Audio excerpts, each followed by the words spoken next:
Les escoles públiques i concertades haureu d'introduir els alumnes nous al web del departament. Un cop fet el procediment, podreu descarregar l'arxiu RAL que us proporciona la Generalitat.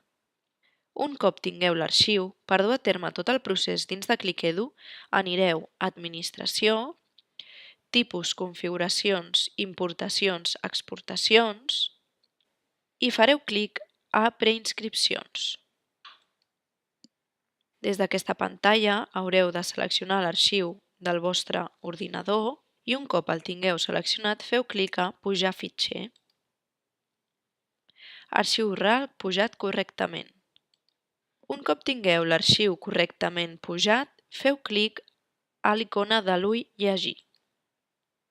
Des d'aquesta pantalla podreu anar seleccionant cadascun dels alumnes que voleu preinscriure al centre i des del desplegable podreu indicar-ne a quin curs. D'altra banda, si a l'escola hi ha alumnes amb els mateixos cognoms, ClickEdu us proposarà si aquests són germans. Si és així, podreu vincular-los marcant un dels germans. Si en el llistat apareix un alumne que ja està dins de ClickEdu, la plataforma us avisarà que ja existeix al centre un alumne amb el mateix nom, cognoms i data de naixement. En aquest cas, hauríeu de marcar que ja és a ClickEdu. Un cop seleccionats tots els alumnes, feu clic a Inscriure seleccionats. Un cop fet això, aquests usuaris en procés de preinscripció apareixeran al curs actual a Gestió d'usuaris,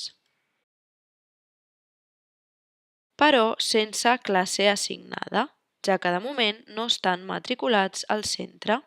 També els podreu trobar des de Gestió, Preinscripcions, Gestió d'usuaris preinscrits.